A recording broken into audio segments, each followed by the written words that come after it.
월드 크리스천 무브먼트 동력자 여러분 안녕하십니까? 이 월드 크리스천 무브먼트라는 이 말은 이 퍼스펙티브 세미나, 한국에서도 잘 알려져 있는 이 세계적인 이 퍼스펙티브 세미나의 원 제목입니다. Perspectives on the World Christian Movement. 그래서 이 제목 전체가 되는데, 그 Perspectives가 뭐냐? 관점들이죠. World Christian Movement, 세계를 품은 그리스도인을 양성하는 운동, 이게 바로 World Christian Movement입니다. 예수님의 제자로서 모든 족속으로 모든 족속으로 제자를 삼아가지고 예수님이 분부한 것을 지키게 하도록 하는 그 운동, 예수님 제자 삼는 운동, 땅끝까지 복음 들고 나아가는 운동, 이게 이제 월드 크리스천 무브먼트인데, 이 월드 크리스천이라는 말을 좀 더 다시 한번 설명한다면은 세계를 품은 그리스도인, 내가 나 자신만을 위한, 내 자신만의 그 구원과 축복과 내 자녀, 내 가족, 나의 비즈니스, 내 교회, 이런 어떤 동네 기독교인이 아니라, 그냥 개인적인 기독교인이 아니라 월드 크리스천, 세계 수준의 그리스도인. 그래서 이제 그 세계 수준의 그리스도인은 제가 5가지를 이야기했죠. 복음 들고 가는 자가 되든지, 그 복음을 들고 가는 선교사를 보내는 자, 이 서포터, 아니면 샌더스, 보내는 자가 되든지 후원자가 되든지, 아니면 세 번째, 그 복음을 들고 가는 선교를 위하여, 선교사를 위하여서 동원자, 사람을 동원하고 물질을 동원하고 또 교회를 동원하여서 온 개인과 그 지역 교회들이 다 불릴듯이 하나님의 선교에 동참하도록 하는 그 운동의 선구자가 바로 이 동원과 모빌라이즈라고 하는데, 이 선교 모빌라이즈 정말 중요한 것이죠. 군대에 있어서 모병관, 이 리크루터라고도 하는데, 이 군인들을 모으는 사람입니다. 전쟁에 나갈 수 있는 군인들을 모으고, 그 군인들의 사람의 됨됨이, 그들의 장점을 잘 봐서 이 사람은 선발하면은 이 대한민국 군대, 미국 군대에 정말 훌륭한 군인이 되겠다, 이렇게 이 인재를 선별할 수 있는 그런 눈, 그리고 그 인재를 설득해 가지고 국가에 충성하고 군대에 들어오도록 만드는, 그것이 바로 이 리크루터의 일인데, 우리 선교에서는 모빌라이저라고 표현을 하면서 선교 동원가가 필요합니다. 이 선교 동원가는 뭐 반드시 선교 전문가라야 되는 것이 아니라, 물론 이 선교 전문적인 선교 동원가는 저는 제가 하는 일이 이 선교 동원가의 아주 중요한 역할이라고 보는데, 정말 전문적인 이 프로페셔널한 선교 동원가가 되기 위해서는 먼저 선교에 대해서 알아야 돼요. 현장에 대한 경험. 두 번째, 선교학, 그 선교에 대한 지식, 학문적으로 그리고 이 퍼스펙티브 세미나 정도를 완전히 가르칠 수 있는 그런 어떤 그 지식적인 준비. 그리고 세 번째는 지역 교회를 알아야 됩니다. 지역 교회의 형편과 지역 교회에서 목회 경험을 가지고, 또 지역 교회의 담임 목사님이 어떤 입장에 있고 어떤 역할을 하며 무엇이 필요한지를, 어떻게 하면은 담임 목사님을 도와드릴 수 있고, 어떻게 하면은 그 교회의 부흥을 도울 수 있는가. 이 선교라는 것이 뭐 사람을 무작정 빼나오는 것이 아니고, 선교라는 것이 무조건 지역 교회로부터 돈을 그냥 무작정 이렇게 돈을 후원 받는 데만 목적이 있는 것이 아니라, 그 지역 교회의 부흥과 지역 교회의 선교적인 관점을 높여줄 수 있고, 이렇게 넓혀줄 수 있는 사람이 바로 선교 동원가죠. 이와 같이 3가지 이 선교 현장에 대한, 그리고 선교학 이론에 대한 지식, 그리고 현지 교회, 이 로컬 처치에 대한 이 지식이 필요한 것이다. 경험이 필요하고 이해가 필요한 사람이 선교 동원가가 될 수 있다. 이 말씀을 제가 드립니다.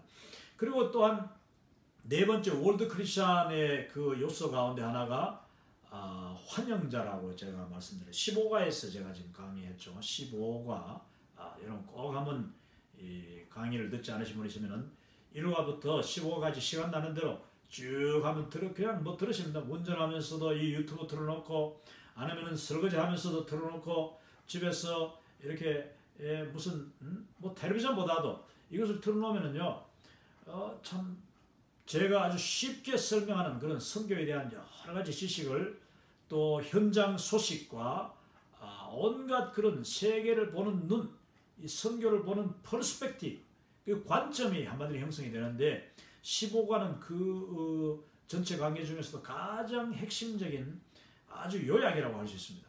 그 전체 퍼스펙티브 세미나를 요약하면은 5가지 이 엘리멘트 아니면 팩터스, 이 월드 크리스찬의 요소가 나오는데 그 네 번째가 바로 웰컴 미니스트리, 환영하는 사역이라고 제가 이름을 붙였는데 웰커머스, 그러니까 환영자들, 이 복음 들고 정말 수고하고 목마르고 발이 부르트고 피곤하고 지친 그런 주의 종들을 정말 냉수 한 그릇이라도 대접하면서 식사 한 끼라도 대접하고 또 할 수 있으면 우리 집에 선교사님 우리 집 와서 좀 며칠 쉬시고 우리 차도 활용하시고 저와 함께 같이 좀 이 지역도 한번 둘러보시고, 저는 지금까지 100여 개국을 다니면서 수많은 이 세계를 품은 그리스도인 월드 크리스천 웰커머들을 제가 만났고 그분들부터 너무나도 많은 사랑을 받았습니다.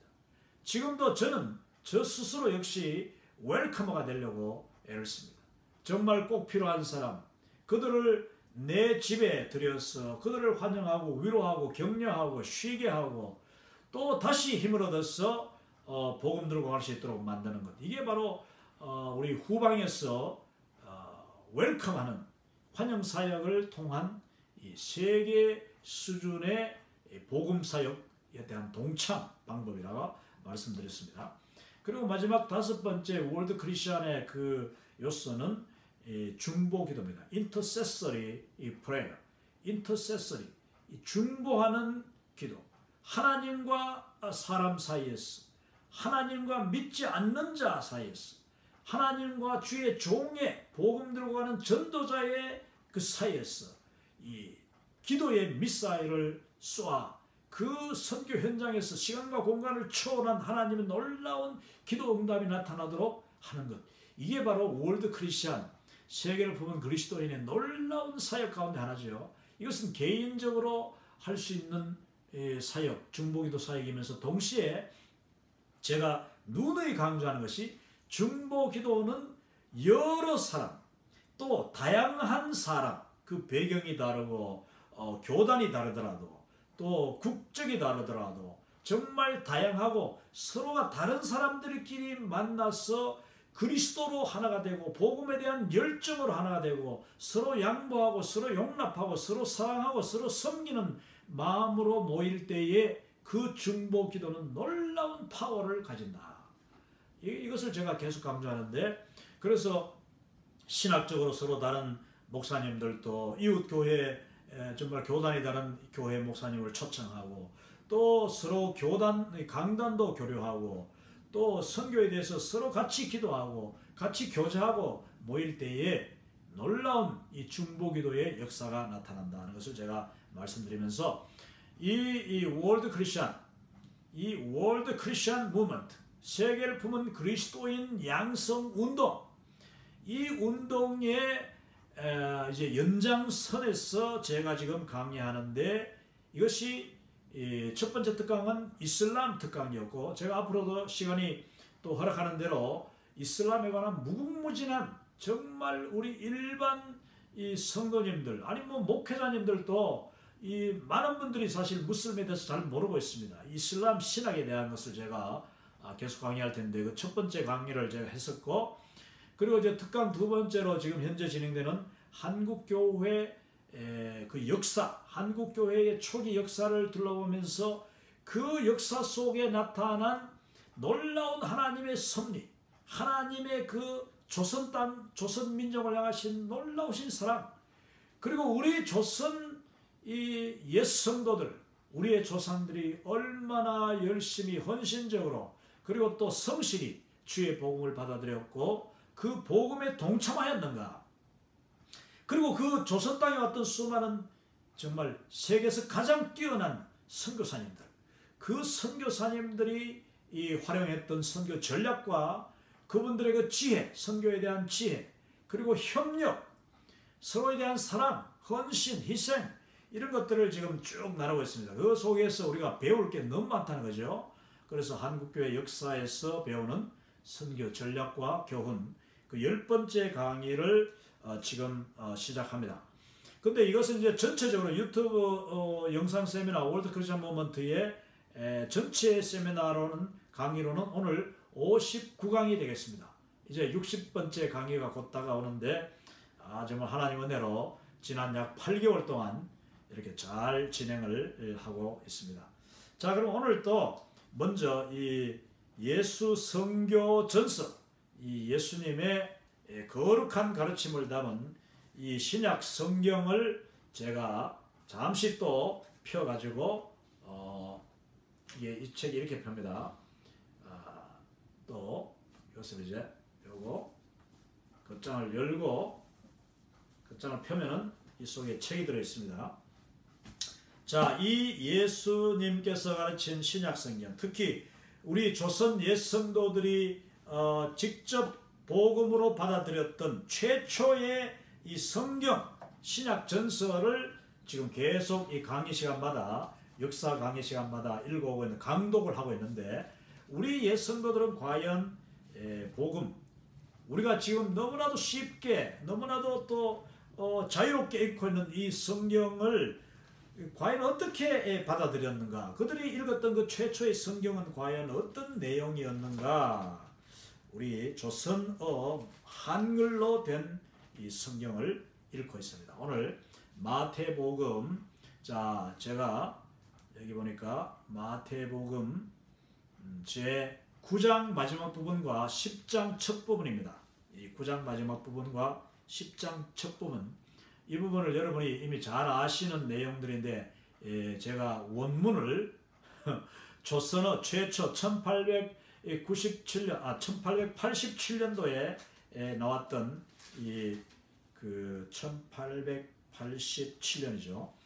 이때 그 존 로스 목사님에 의해서, 그리고 조선인 청년들의 그 협력에 의해서 번역된 이 최초의 조선어 성경을 제가 지금 읽고 있습니다. 자, 마태복음 9장 마지막 부분에 여기 보니까 첫 번째 줄이 보니까 이스라엘 가운데서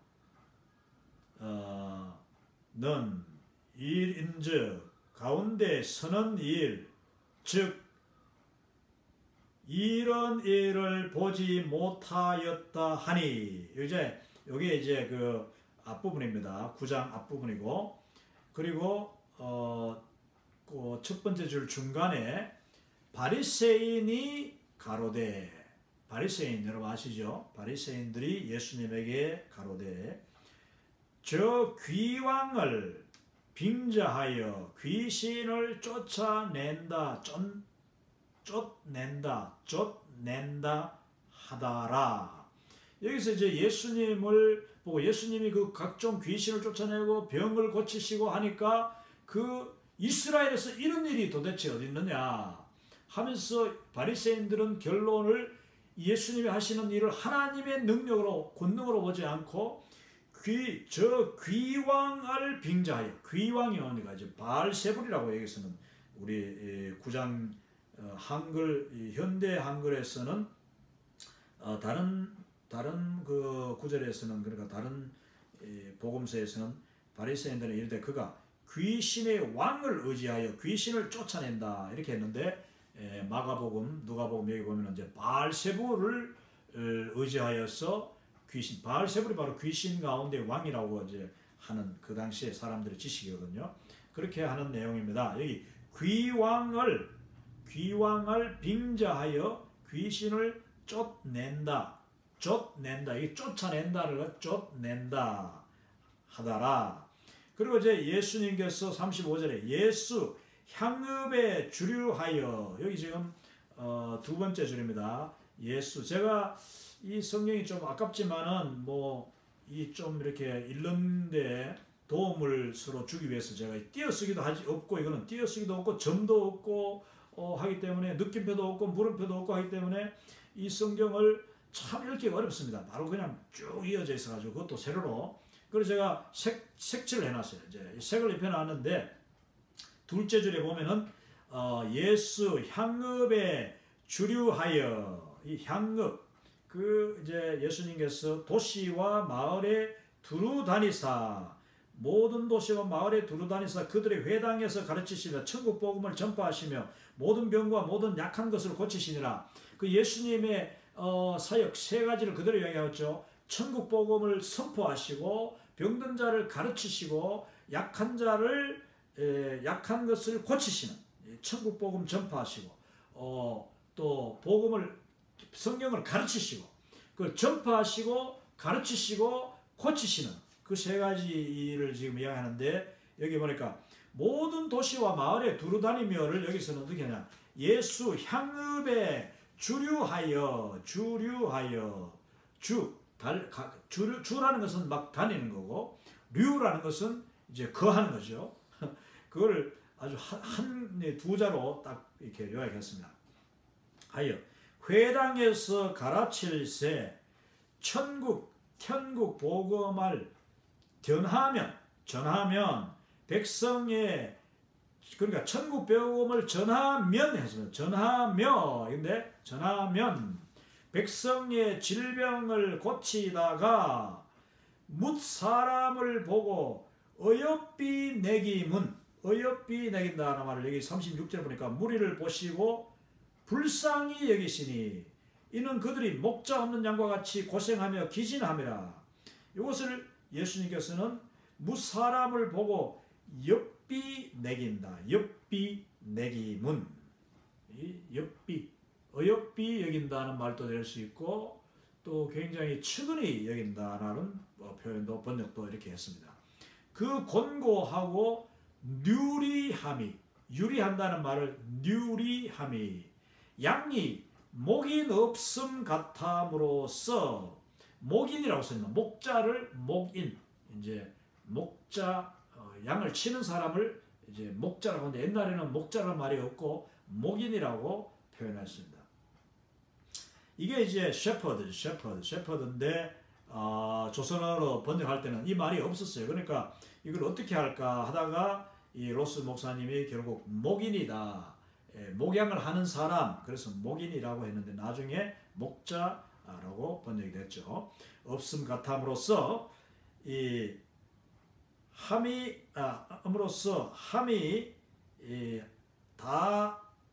그렇지. 이게 참 말이 어렵습니다. 그러니까 목인 없음 같함으로써 함이다라. 그리고 이제 그 밑에 제자에게 이로샤, 제자에게 말씀하사 가로되, 이게 이제 마지막 절인데, 여기 보니까 무려 약한 것을 좀한테 이에 제자들에게 이르되, 37절, 이에 제자들에게 이르시되 추수할 것은 많되 일꾼이 적으니 그러므로 추수하는 주인에게 청하여 추수할 일꾼들을 보내주소서 하라 하니라. 이 부분을 지금 어떻게 번역해놨냐 하면은, 자, 제자에게 이로샤, 예수님이 제자들에게 말씀하시되 이로샤되 거둘 것은 많고 거둘 것은 많고 추수할 것은 많고 싹구는 적으니 지금요 9장의 마지막 부분입니다. 싹구는 적으니 주인에게 구하여, 에게가 아니고 주인에게 구하여 싹꾼을 보내어 힘써 거두게 하라 하다라. 그러니까 주인에게, 추수 주인에게 청하여서 일꾼을 더 보내달라고 해라. 이제 이게 다른 성경 다른 복음서에는 이제 히어 추수하게 되었으니 주었으되 추수할 일꾼이 적으니 아버지께 일꾼을 더 보내달라고 하라고 하는 그 말씀을 지금 여기서 이야기하고 있습니다. 자, 이어서 마태 제10장 마태복음 대10장 10장 1절 부분부터 앞부분만 제가 몇 줄 합니다. 예수 12 제자를 불러 권세를 주어 여기서 이제 예수님이 12 제자를 부르시는 장면, 그리고 그들에게 권세를 주시고 마귀를 쫓아내고 하는 그 장면인데, 권세를 주어 사귀를 쫓으며, 사귀라고 했습니다. 악한 마귀를, 이 사귀를 쫓으며 질병을 고치라 하니, 예수님의 제자들을 이제 12 제자를 다 세우는 장면인데, 그 세운 목적이 뭐냐? 사귀를 쫓으며 질병을 고치라 하기 위해서 하니, 12 대자의 일험은 하면에 기록하였사니, 이제 그걸 하면에 기록하죠. 여기 현대 성경에는 예수께서 그 12 제자를 부르사 더러운 귀신을 쫓아내며 모든 병과 모든 약한 것을 고치는 권능을 주시니라. 12 사도의 이름은 이러하니, 이것을 12 사도의 이름은 이러하니, 이것을 12 제자의 이름은 하면에 기록하여사니, 이렇게 번역했습니다. 처음 한 대자는 시몬이니, 처음 한 제자는 시몬이니, 이거 첫 번째 제자가 시몬이다. 시몬이니 피들이라. 시몬 베드로요. 이 말을 지금 첫 번째 제자는 시몬이니 피들이라. 여러분 피터죠. 피터를 이제 우리는 베드로라고 이제 현대어는 부르고 있습니다만은 영어에서는 피터잖아요. 피터. 그래서 이제 로스 선교사님이 피터를 베드로라고 하지 않고 사실은 뭐 베드로보다 피들이 훨씬 더 피터에 가깝죠. 영어에 가깝죠. 그러니까 피들이다 이렇게 했어요. 피들이라 하고, 그 동생 안드레를 동생 안들랴라고 했습니다. 안드레를 안들랴라고 하고, 그 다음에 안드레와를 와자를 여기서는 와가 없어요. 그 당시에는 안들랴 그 다음에 시비데 아들, 이 세베대의 아들을 하잖아요. 세베대라는 말을 시비데 아들 야곱과 이 야고보를 이제 야곱이라고 했습니다. 그 동생 요한네과, 요한이죠. 요한을 요한네과. 그래서 나중에 요한복음은 요한네의 복음이라고 하고 있습니다. 또 빌립과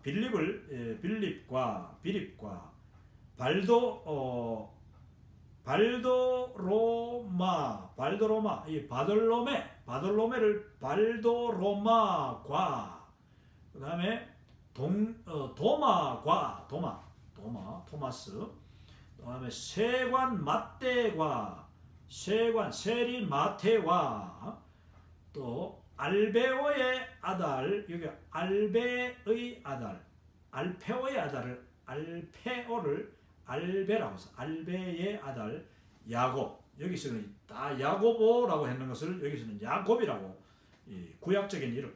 이게 사실은 제이콥 아니면 제임스 이렇게 나오는 건데, 제이콥과 다데오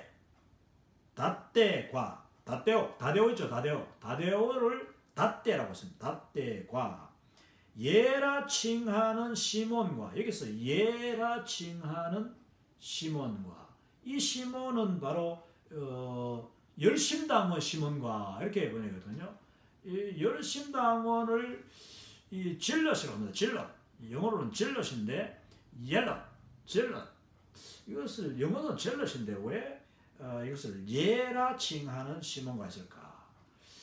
열심당원이니까 예 하면서 했다 이런 뜻인가? 하여튼 제가 이 부분은 이해를 못하겠습니다. 열심당원을 열심당원이라 칭하는 시몬인데 그것을 예라 칭하는 시몬과, 줄을 팔 이까려 유다다라. 여기서 줄을 앞으로 장차 예수님을 팔아 넘길 이스가룟 유다, 이스카리옷 유다. 가룟 유다가 원래 가룟 유다라는 말이 이스카리옷은 영어거든요. 그래서 이스카리옷인데 여기 보니까 it하고 씌워서 이카리오 유다더라 이렇게 했습니다.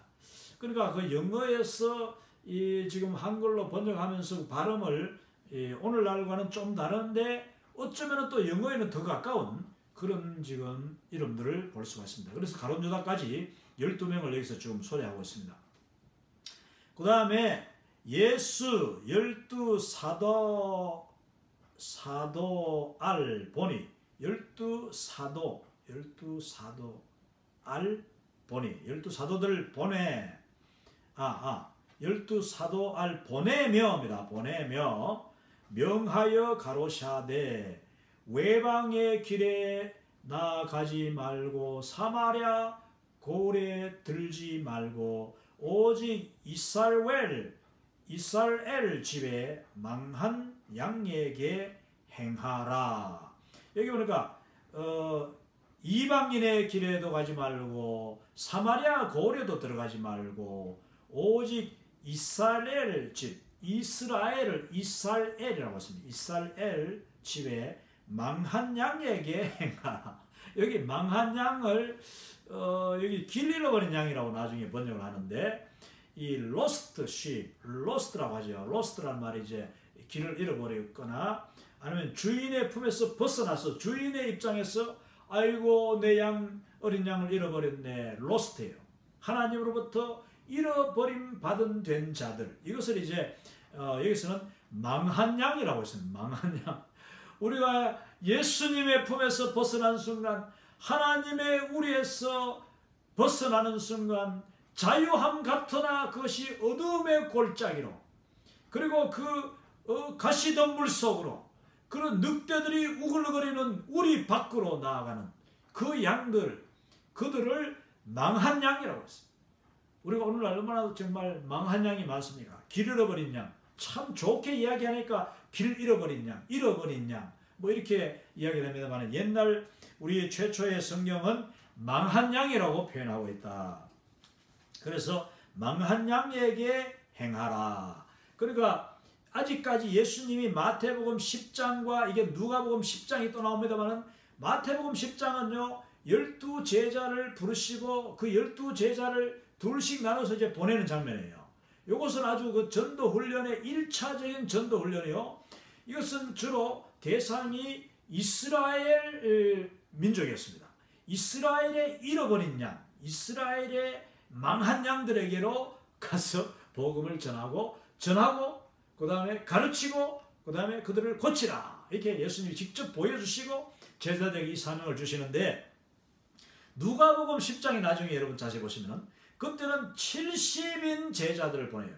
70인 제자들을 보내는데 그때는 이스라엘 땅으로 보낸 게 아니라 저 갈릴리 갈릴리 요단강 이편에 요단강 동편에 이방 지역을 포함하여서 두루두루 가도록 이게 아주 놀라운 의미가 있습니다. 마태복음 10장에서 12명 제자 보내는 거하고 누가복음 10장에서 70인 제자를 보내는 것은 그것은 예수님의 전도훈련에서 선교훈련의 차원으로 나아가는 것이다.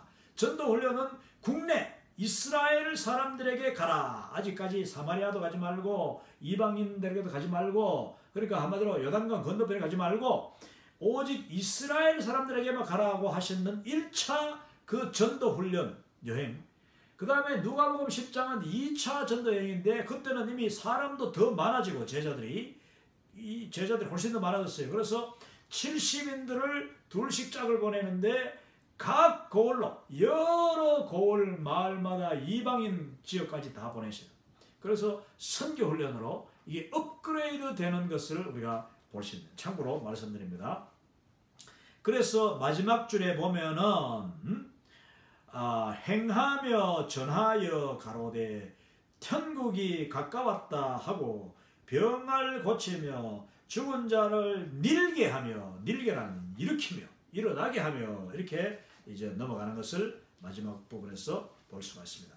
자, 이게 또 시간이 제한되어 있기 때문에 여기까지 하고 오늘 주제 강의 역사 가운데서도 이 네비우스 선교 전략의 10가지 구체적인 그 내용들을 이제 공개하도록 하겠습니다. 자, 잔 네비우스가 미국 프린스턴 출신의 아주 뛰어난 젊은 선교사였는데, 그가 중국에서 사역하면서 이 헨리 벤이라는 선교사님이 개발한 이 새로운 선교 전략, 그것도 특히 삼자 운동이죠. 오늘 삼자 운동을 할 수 있는 이 자전, 자치, 자원, 스스로 이 후원하는 이 세 가지 전략을 중국에서 수십 년 동안 한 30년 이상 활용하고 적용하는 것을 봤는데 잘 안 되는 거예요. 그래서 네비우스가 1885년에 조선 땅에 최초의 선교사들이 들어가서 1890년, 그러니까 5년쯤 지나고 난 뒤에 이제 조선 땅에 그 선교사님들이 수십 명이 되고 이제 그분들이 모여서 선교사 수련회를 한다는 이야기를 듣고 자기가 자원하여서 중국에서 적용해 보고 너무나도 효과적인데 이게 중국에서는 제대로 성공하지 못했던, 그러나 이것이 새로운 선교 사역지, 선교지로 금방 오픈된 이 조선 땅에서는 이 전략이 반드시 적용이 돼야 된다 하는 그런 마음과 또 기대감을 가지고 이 잔 네비우스 목사님이 조선 땅으로 옵니다. 한양으로 와가지고 거기서 조선에 와 계시는 선교사님들에게 이 세미나를 여는데, 선교 전략 세미나죠. 그것이 나중에 네비우스 선교 전략이라 또는 네비우스 정책이라고 이름이 붙여지게 되는 것입니다. 자, 그 구체적인 네비우스 전략, 여러분 이제 네비우스 목사님이 조선 한양에서 모여든 여러 선교사님들 모시고, 어쩌면 아마 그 교회 평신도 지도자들도 아마 포함이 됐겠죠. 뭐 선교사님들이 자기들끼리만 모이는 게 아니니까 우리 장로님들 또 조사님들 이런 영수 같은 분들, 최초로 예수 믿은 분들도 같이 데리고 갔을 수 있죠. 그리고 여러 사람이 모인 데서 이것을 가르치는데, 그 내용이 뭐냐? 네비우스 선교 전략은 이 백수십 년의 그 시간과 공간을 뛰어넘어서 지금도 우리 선교 현장에서 바로 적용이 돼야 되는 너무나도 중요한 선교 전략이라는 것을 제가 먼저 강조를 하고 그 내용 10가지를 한번 보도록 하겠습니다.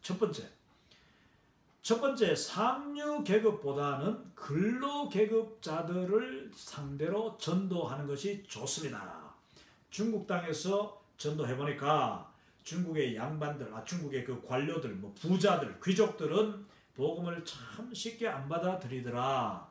그러나 이 중국 아시아에는 가난한 사람이 너무 많으니까 길거리에 그냥 뭐 채이는 게 거지들, 그러니까 거지인지 일반 평민인지 구분이 안 될 정도로 모두가 다 어쩌면은 정말 짐승같이 살아가는 거예요. 너무나도 비참하게 살아가니까 그들에게 선교사들이 손을 내밀기만 하면은 그들은 그냥 몰려든다는 거예요.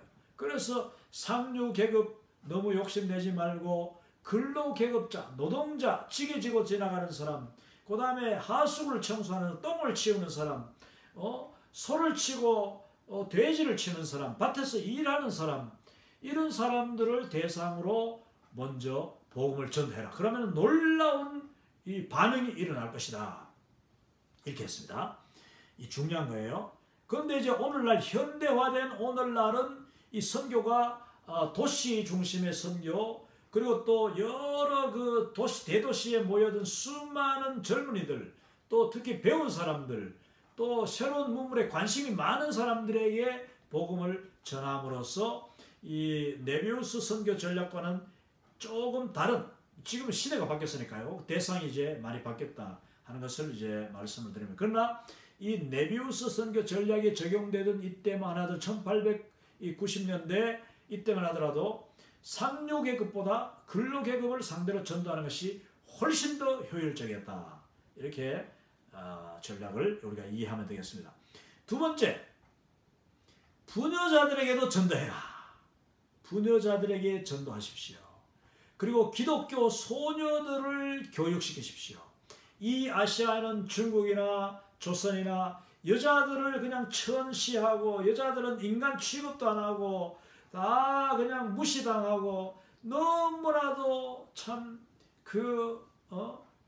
인권이란 것이 없고 또 인간적인 삶을 살아가지 못하는 것이 바로 여인들인데 미국적인 관점, 서양의 기독교적인 관점 볼 때는 이 여인들이 가정에 돌아가면은 아니 뭐 가정뿐만 아니라 들의 밭에서나 뭐 어디서나 길거리에서나 여자들이 일을 다 하는 거예요. 옛날에 여자들이 거의 일을 다 했어요. 조선시대에 뭐 제가 어릴 때만 해도 남자들이 일을 별로 안 해. 그냥 매일 빈둥빈둥 아주 중요한 힘쓰는 것 한 번씩 하고는 그냥 매일 빈둥거리는 거예요.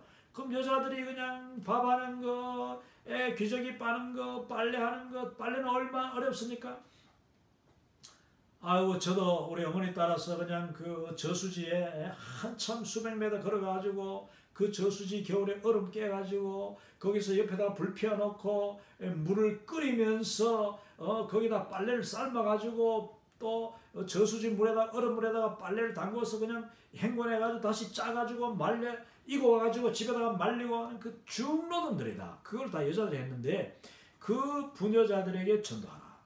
그러면은 이 아시아의 여인들은 너무나도 흡수력이 있어서 흡인력이 있어가지고 그냥 막 복음을 전하면은 굉장히 빨리 받아들일 것이다. 그래서 그 여인들에게 전도할 것을 전략으로 내줘요. 이 말을 그대로 수용한 우리 조선의 최초의 선교사님들은 당장 막 그 부녀자들을 중심으로 전도하고 거기다가 이제 내외법이 있어가지고 사실은 부인들에게 접근하기가 어렵잖아요.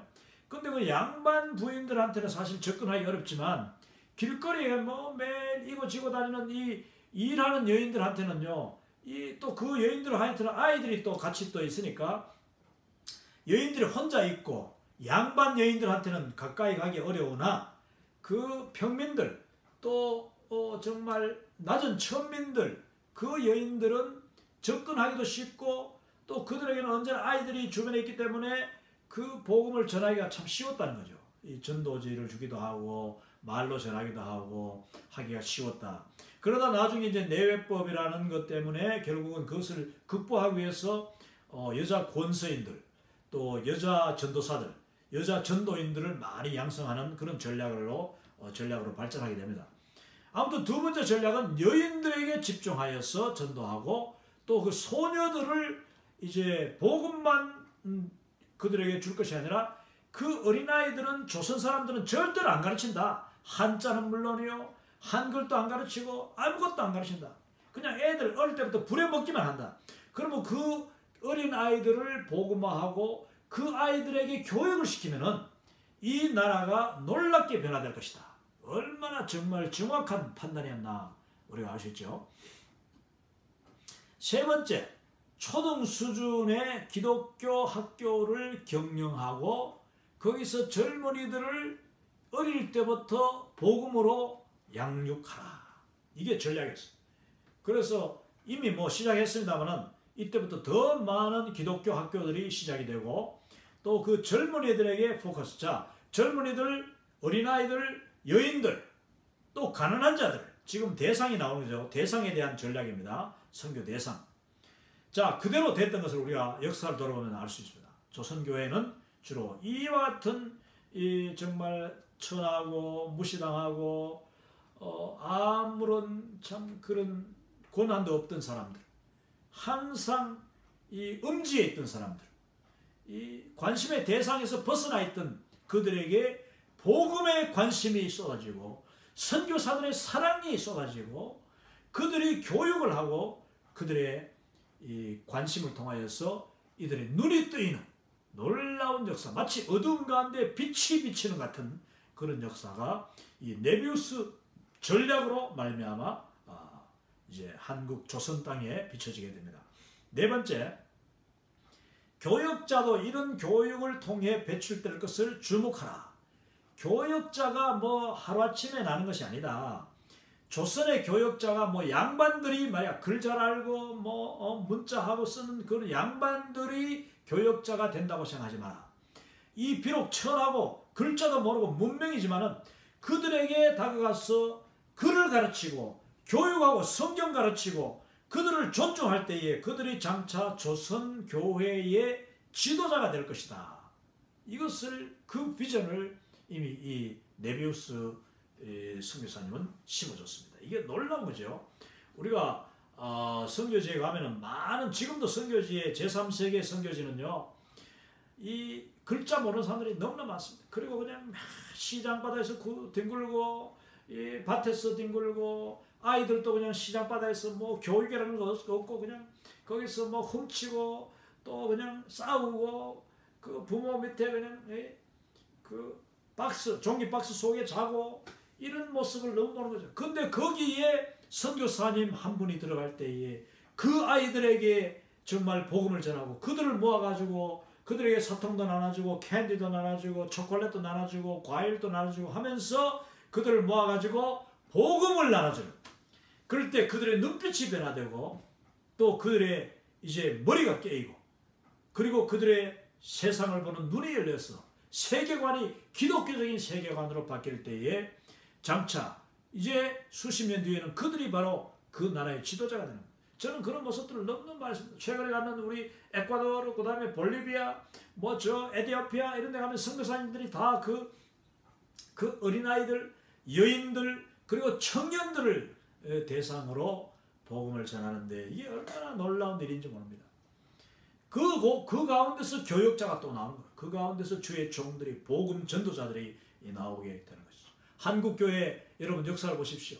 수많은 위대한 목사님들이, 물론 그 가운데는 뭐 선비 출신들도 있었지만은 더 많은 목사님들이 이 가난한 집에서, 그것도 뭐 아주 백정 집에서 신분적으로 그냥 너무나도 천한 그런 배경에서 예수님을 믿고 팔자가 바뀌고 한마디로 인생이 완전히 바뀐 그런 놀라운 일들을 우리가 보게 되는 것입니다. 다섯 번째, 잘 번역된 성경을 현지인에게 보급하라. 이것은 이미 이루어지고 있었습니다. 잘 번역된 성경을 현지인에게 보급하라 했는데 이 중국 성경을 가져와서 이렇게 양반들한테는 중국 한자 성경을 주고 했지만은 이미 하나님께서는 저 북쪽 만주 땅에서 로스 선교사님을 통하여 그리고 조선의 젊은이들을 통하여서 최초의 세례인도 조선 땅에서 나지 않고 만주 땅에서 최초의 세례인이 나는가 하면 또 최초의 성경도 번역이 만주 땅에서 돼가지고 이 성경책이 만주 땅에서 돼서 지게에 지고 높은 성경으로 이 조선 땅으로 들어왔는데 이 현지인 성경, 현지어 성경을 보급해야 된다 했는데 하나님은 이미 그걸 먼저 해놓으신 거예요. 할렐루야. 자, 두 번째 부분. 자, 10가지 전략의 여섯 번째는 뭐냐면은 모든 신앙 서적은 순 한국말로 하는 것이 좋다. 이게 참 이분이 그 조선 땅에 와서 나는 아마 조선에 있는 선교사님들하고 의논을 했는 것 같아요. 이 네비우스가 조선을 잘 모르는데 아니면 중국에 있으면서 그 조선에서 사역하는 분들이나 조선에서 온 사람들을 많이 접했던가 뭔가 분명히 있는 거예요. 그래서 이 네비우스 선교사님이 한국말로, 그것도 순 한국말로 이 성경을 번역하고, 이 성경에 한자 없습니다, 여러분. 나중에 물론 한자를 섞은 성경이 이제 근대에 나와서 옵니다. 제가 어릴 때도 한자 섞은 성경을 제가 본 적이 있는데 그것은 이제 그 뒤에 일이고 일단은 순 한국말로 이걸 번역하도록 했습니다. 그리고 나머지 성경 공부 교재들 모든 신앙 서적은 순 한국말로 하는 것이 좋다. 이게 뭡니까? 이것은 복음의 초점이 지금 그 어린아이들, 여인들, 그리고 많이 배우지 못하고 또 하층에 있는 사람들, 그들을 일깨우는, 그들에게 모든 초점이 맞춰져 있다는 것을 알 수 있습니다. 그러면 이 한글로 해놓으면은 양반들이나 그 다음에 배운 사람들은 자동적으로 다 아니까. 근데 여러분, 이 한국어 성경이 그냥 단순히 복음만 우리에게 전한 것이 아니고 이 한국어 성경이 확산되고, 이게 큰 성경입니다만은 쪽복음, 조그마한 마태복음, 마가복음, 누가복음, 그것이 쪽복음이라 하는데 그 조그마한 성경책 하나하나가 이제 결국은 어린아이들 손에 쥐어지고 여인들 손에 쥐어지고 그들이 성경을 한글을 모르는 상태에서 들고 와가지고 예배 시간에 거듭해서 읽고 따라하고 하는 가운데 하나님이 수많은 조선인들의 눈을 활짝 열어주셨어. 따로 뭐 아래 거겨 이렇게 안 해도 물론 교회에서 또 한글을 가르치는 그런 그 한글 강습반도 많이 열었습니다. 그러나 수많은 그 당시에 그 여인들 학교 한 번도 가본 적이 없는 그런 할머니들이 놀랍게도 예배를 드리고 찬송을 부르고 설교를 듣다가 이 한글에 대한 눈이 뜨이는 거예요. 한글에 대해서 이제 막 그냥 다 이렇게 통달이 되는 거예요. 이게 하나님의 놀라운 거예요. 저는 그래서 한글도 하나님이 주신 것이다. 세종대왕이 물론 지혜롭게 그것을 잘 이렇게 만들어 창제한 것은 맞지요. 역사적인 사실이나 그러나 그것을 주신 이는 하나님이신 줄을 믿습니다. 이미 500년 전에 하나님께서 세종대왕을 통하여서 조선 땅에 한글을 주셨는데 이 한글이 사실은 400년 동안요 거의 확산이 안 됐어요. 겨우 조선의 그 안방글이라고 해서 이제 내방 마님들, 이 내방 부인들, 이 부인들이나 그냥 그걸 한글을 배워가지고 부인들끼리 서로 편지 주고받고 글씨를 이제 글 남기고 하는 그런 걸로 한글이 보급이 됐지 완전히 대중화되지 못했습니다.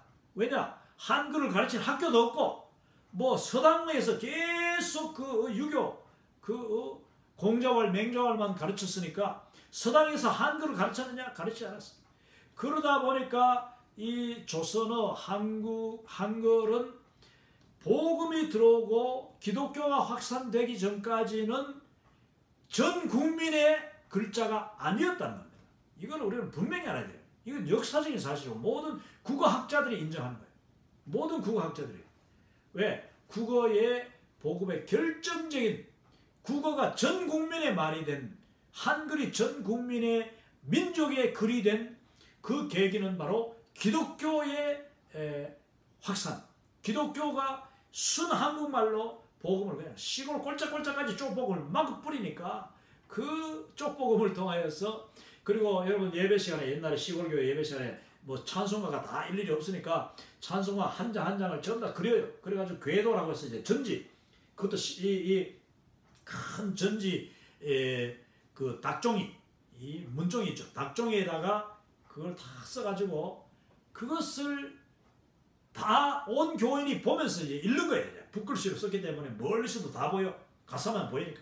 그러다 보니까 그 예수 사랑하심은 거룩하신 말일세 읽고 찬송을 부르고 반복하다 보니까 저기 예수구나. 예수 사랑 이것을 온 성도들이 다 배워가지고 한글을 깨우치게 되는 것입니다. 이게 놀라운 거예요. 자, 그 다음 7번째 작업하는 교회와 개인들을 강조했습니다. 작업, 이게 바로 작업이죠. self-support. 개인도 예수님을 믿으면은 이제 뭔가 좀 더 아이디어를 내고 창의적이고 좀 더 도전적인 그런 시도를 해가지고 사과나무도 가져와서 심어보고 또 새로운 그 묘목도 가져오고 선교사님들이 자꾸 이런 그 미국, 캐나다, 호주에서 좋은 것을 자꾸 가져오시거든.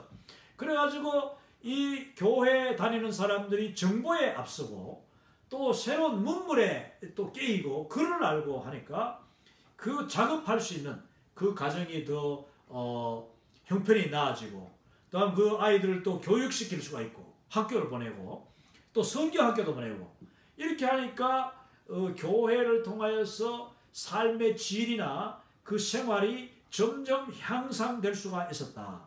그것을 이제 나중에는 결국 교회가 우리는 선교사님의 도움 받지 말고 작업하자. 그래서 11조 내고 11조도 뭐 시골에서는 여러분 돈으로는 별로 안 들어요. 돈은 별로 안 들어오고 왜냐? 몰라. 시장 5일장에 가서 뭘 팔아봐야 얼마 되는 거고 11조 내고. 그러니까 정말 11조는 대부분 다 곡식으로 내는 거예요. 곡식으로.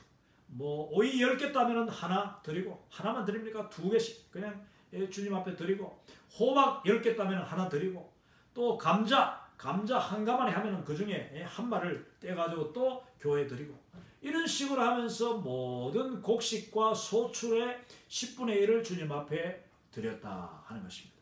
오늘날 또 제가 얼마 전에 그 이디오피아에 가니까 에티오피아에서는 지금도 그 주일날 교회 오면서 성도들이 닭을 가져오기도 하고 계란도 가져오기도 하고 감자도 그냥 막 고구마, 감자 뭐 이런 거 열매, 뭐 망고 뭐 이런 걸 갖다가 이 헌금으로 가져오는 것을 제가 봤어요. 그래서 헌금 예배 시간에 막 그냥 닭들이 예배당 뒤에서 막 날아다니고 막 하는 것을 봤는데 여러분 이게 교회입니다.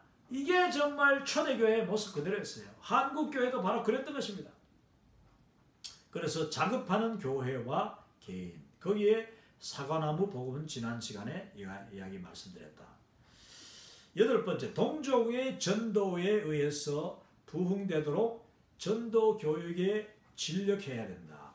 전도교육 이게 자전이에요. 스스로 전도하도록 동족에게 스스로 전도하도록 선교사님이 전도에 본을 보이고 처음에는 선교사님들이 뭐 낙이 타고 다니고 배 타고 낙동강을 거슬러 올라가고 선진강을 거슬러 올라가 다니면서 이 전라도 경상도 골짜골짜마다 복음을 전했습니다. 그것을 이제 본 그 지역 교회 이 지도자들과 청년들이 야 나도 저렇게 전도하자. 그러면서 산을 넘고 복음은 물을 건너서 이제 이웃마을로 확산되게 되는 것입니다. 그것을 이 자전이라고 스스로 전도한다.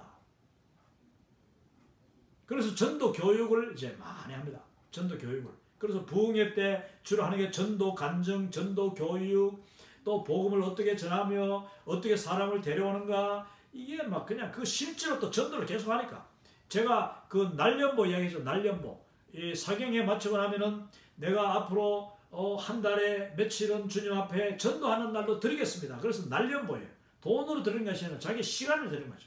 내가 아니면 매주 수요일마다 아니면 매주 금요일마다 내가 교회에 나와가지고 그때 모이는 전도인들하고 아니면 교회 전도인을 따라서 조사님을 따라가지고 목사님을 따라서 전도하러 가겠습니다. 그게 날연보입니다.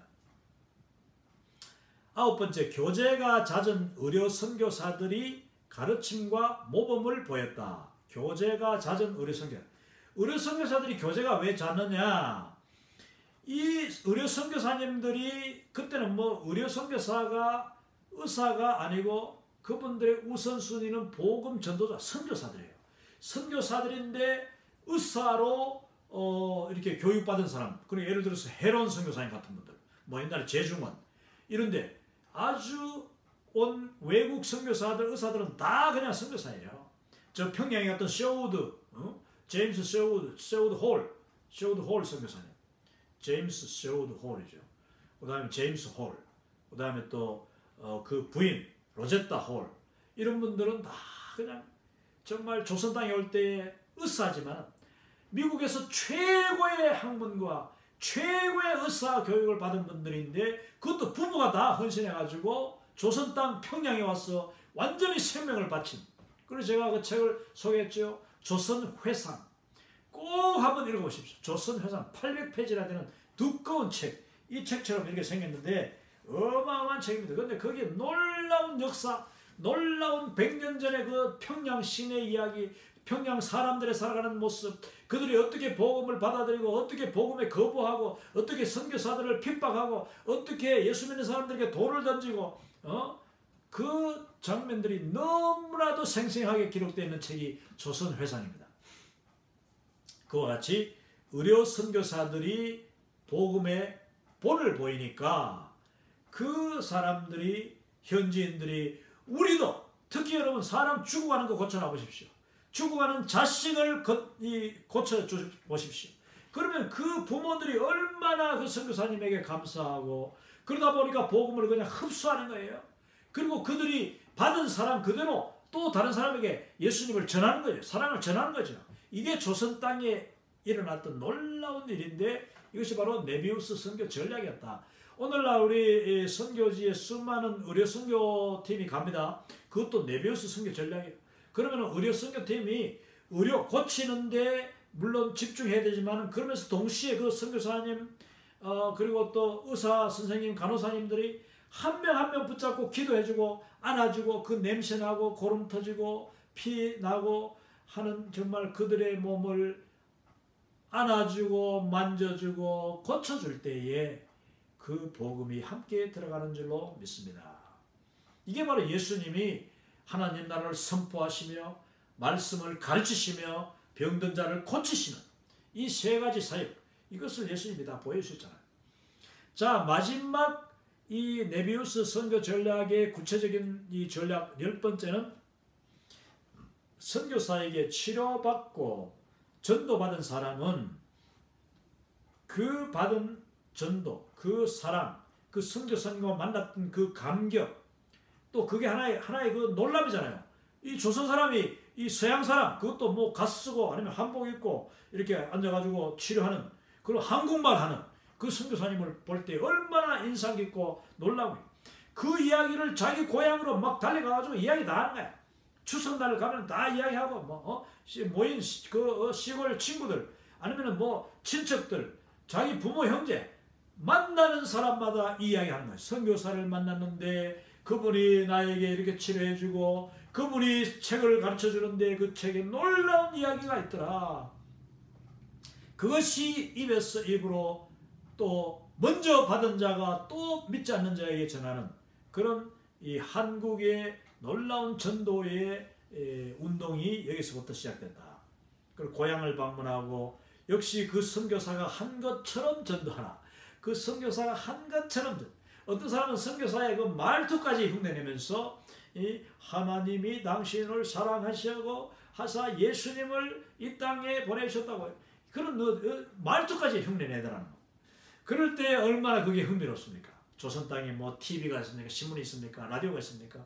그들에게 이 선교사님들의 그 진지하고 겸손하고 희생적인 그 헌신이 바로 전도 자체가 됐다.